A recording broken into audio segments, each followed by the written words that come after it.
Holy moly, we're less than a week away from leagues. I'm excited. There's a lot of people playing. That number's going to go up. I don't know. What do you think? 300k people on release? That could happen. We got some more stuff revealed today. This is a big one because 3 relics. What's your least liked skill?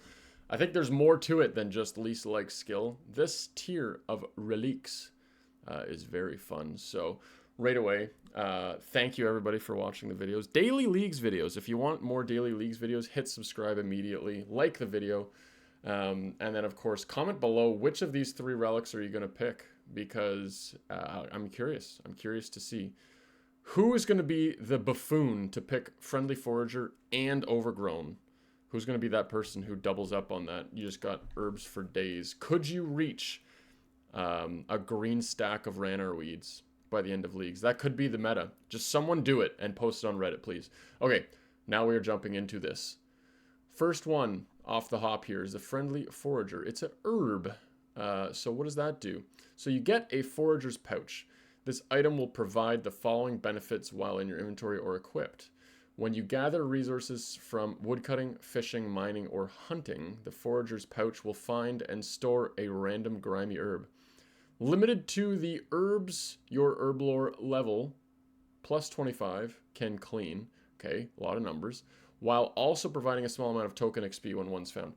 Let's just discount the token XP. Let's pretend that doesn't exist.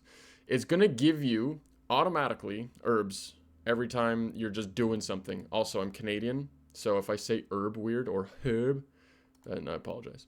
Okay, moving on. Just before, we'll do a full review at the end of this. So, Forager's Pouch will only find herbs that has room to store, but will always attempt to give you an herb you can receive. That's key, and I will get back to it.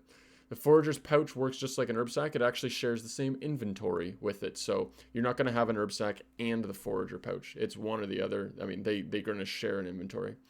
Also, you get the following benefits to herb lore. If this wasn't strong enough, you also get secondaries. Ingredients have a 90% chance to not be consumed. It stacks additively with other sources.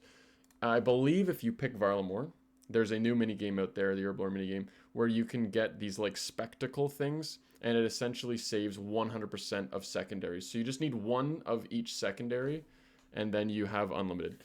So very cool relic. The last part here is that it'll make potions as 4 doses instead of 3 doses. So, okay, the meta, the thing for Friendly Forager, you can stack up to a certain amount of herbs of each tier into your sack, okay? What you want to do is, if you want Ranar weeds or snapdragons, you fill the sack with every other herb that you can get, and then just leave those ones open. So it will fill your thing with Ranars and snapdragons. Once the pouch is completely full, then you empty those Ranars and those snapdragons, and then you fucking just let it fill up again, okay? It's going to be unbelievable. You're going to have so many herbs. You're going to have an unbelievable amount of herbs of that sort. How many herbs are we going to get? Well, fancy you asking here. Forager Pouch has a 1-click withdraw, all herbs as nodes. That's cool. Herbs are always received while gathering on a 9-tick cooldown. Okay, so that is good to know. If you're fishing something, every 9 ticks you will get an herb, guaranteed. You can force certain herbs by keep the pouch filled with others. So again, if you just want Ranars for prayer pots, leave Ranars open and every other spot filled, and then when you're ready, you quickly can empty them, noted, into your inventory, and then you're good to go. So very cool, very beneficial. So the numbers on that, in an hour, okay, we got 100 ticks per minute times 60 minutes, 6,000 ticks per hour, in case anyone was wondering. You can get one of these every 9 game ticks, so 666 herbs per hour. We're doing the Flomple math, and I'm going to show my work this time so that you know Flomple math is on point today. So let's hop over to herb lore. Now, I was looking through. The top sort of thing that I could see a lot of people going for would be like BREWS at 180 experience each. All of these other ones are difficult to make. You need crystal dust, you need Zelra scales, yada, yada, yada. I know for sure people are going to be able to get BREWS because it's crushed nests, which you can get from bird houses, which is in the starting region, Misthalin. and then toad flax. So let's say you force toad flax. You get 666 toad flax per hour, and then you get the crushed nest, and then 180 XP each. So 180, last league, the top XP multiplier was 16x. So 2880 experience per potion times 666 per hour, almost 2 million XP an hour in Herblore. Passive, while you're fishing karambwans, chopping trees, mining rocks, stuff like that. So that looks very easy to get all of the potions you need, as well as 99 Herblore. So what is the downside of this?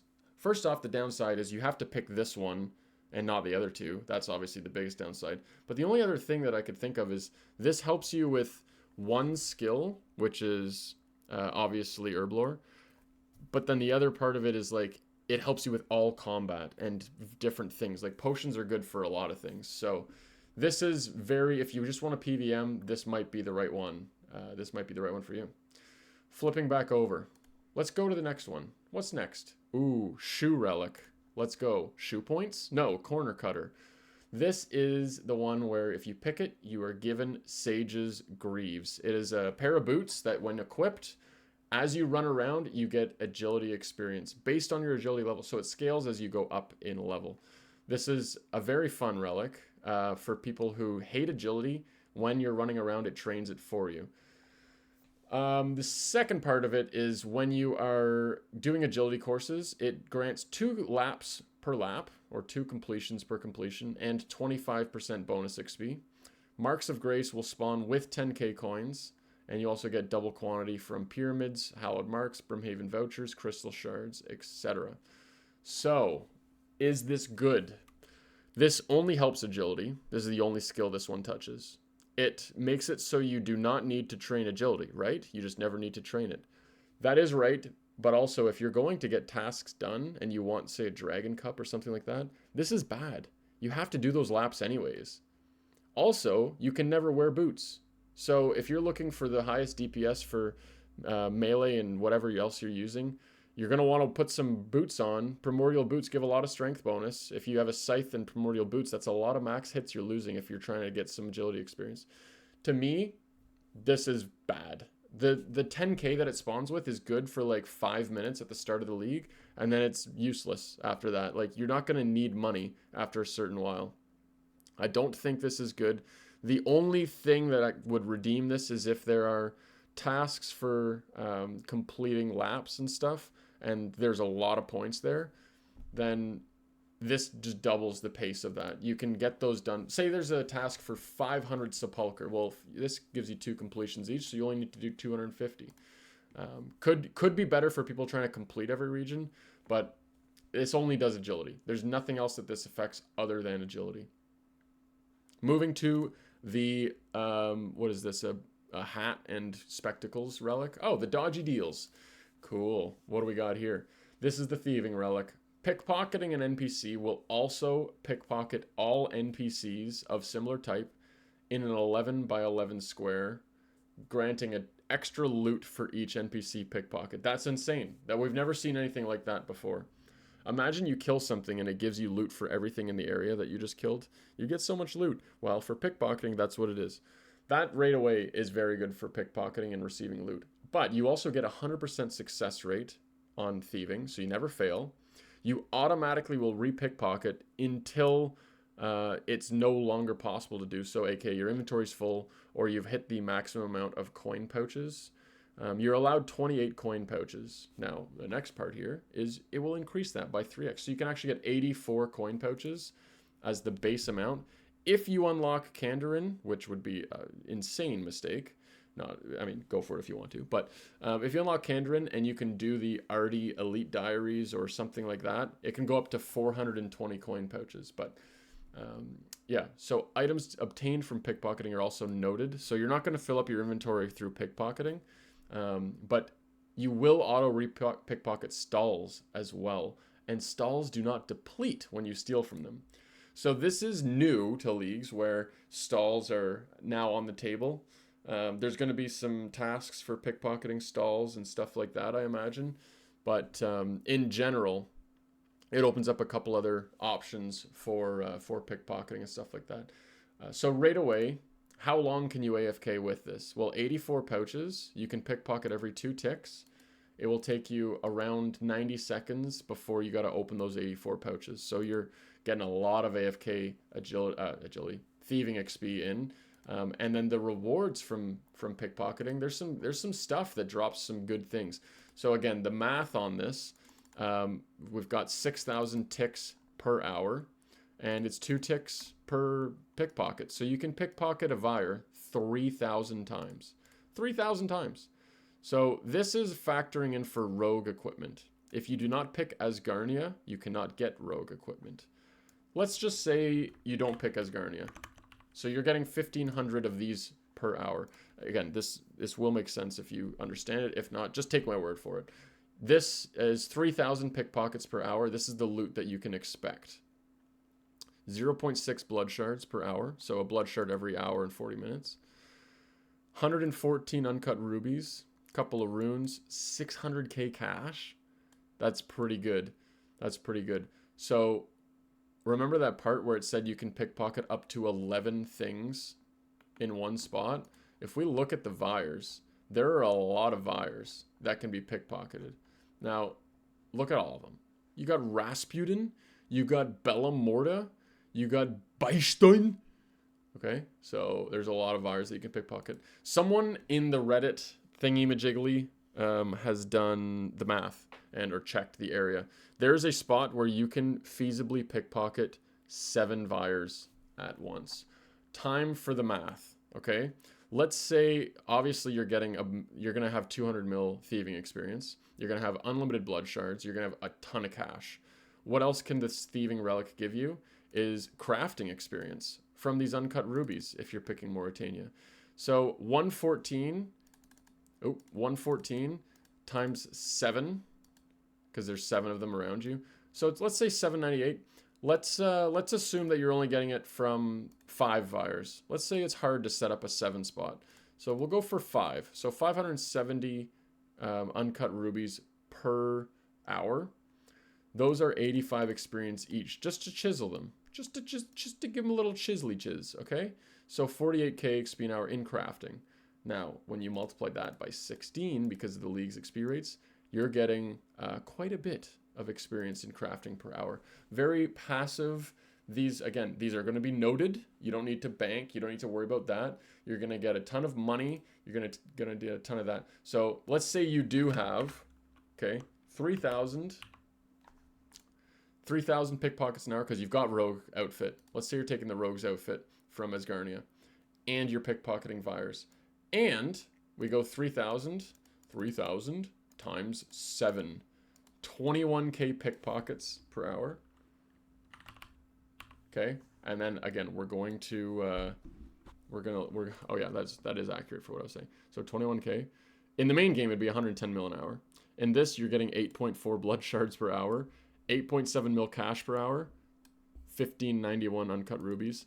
So I don't need to do more math on this because it's probably wrong anyways, but this is powerful. This is very powerful. Not only are there Vyres, if you pick Tyranwin, we've got elves. So let's say you've got Tyranwin, 3,000 pickpockets an hour. Let's go for the 1,500. Let's say you don't have the rogue's outfit. This would give you almost 3 enhanced crystal teleport seeds per hour. Enhanced crystal teleport seeds, what are they? They can exchange them for 150 crystal shards by speaking to Amrod in Prifdinis's Hefen Inn. Okay, voice acting, let's go. But like, look at this.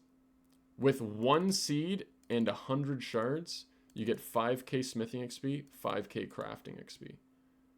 I don't need to do the math on this, but you're gonna have a very fun time if you pick this region. Let's say you pick this region plus Rogue's outfit, 3k. Let's say you can find a spot to get 5 elves together. Let's just say you're able to get 15,000 per hour, 29 enhanced crystal teleport seeds per hour.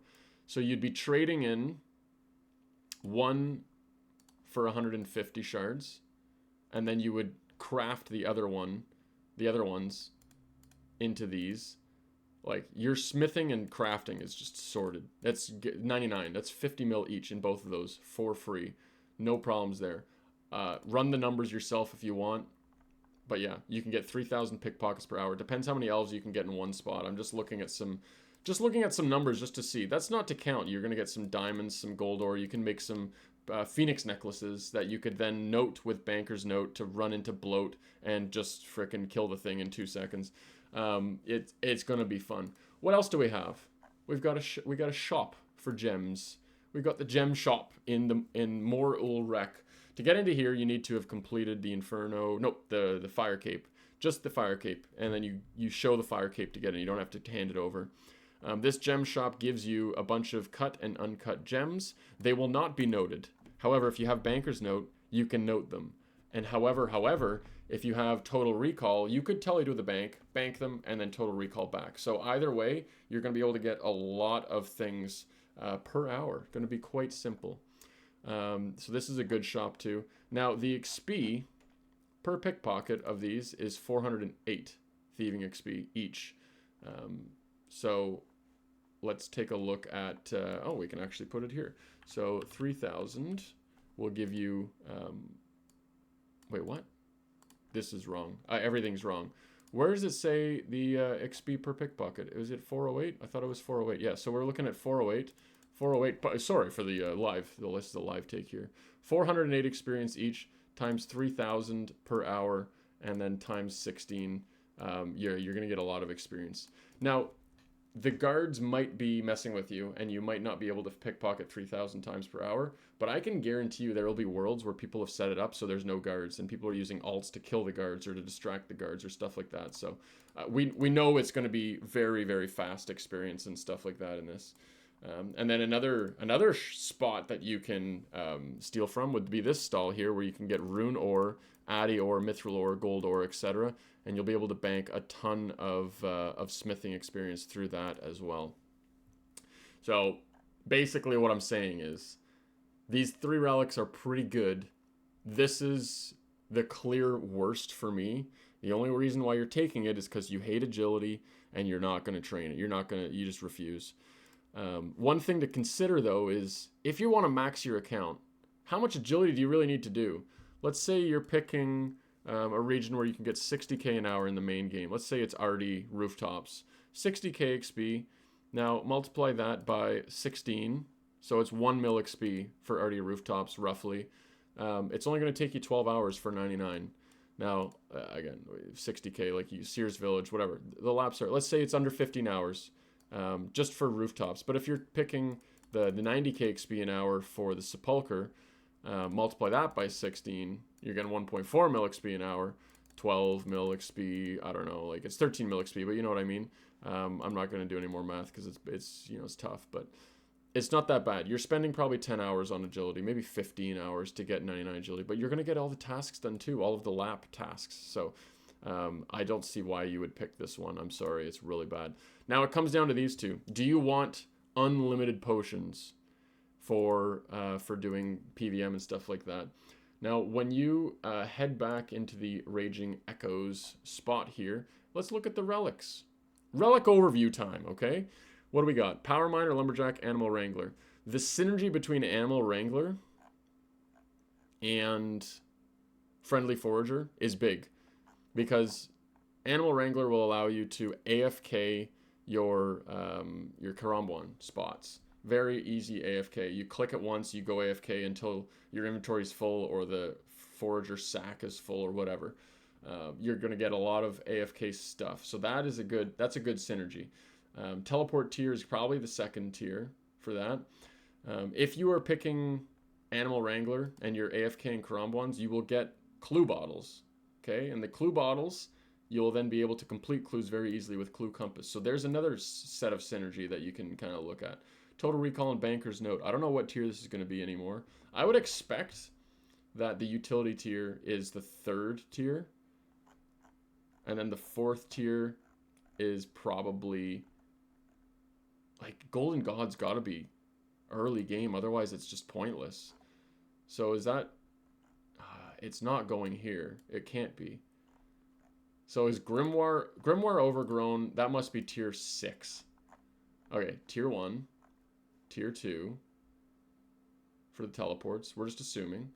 Tier 3 for the Forager Cutter Dodgy Deals. Like tier 4 for the Total Recall Banker's Note, maybe? No, maybe it's Golden God and a couple others are tier 4.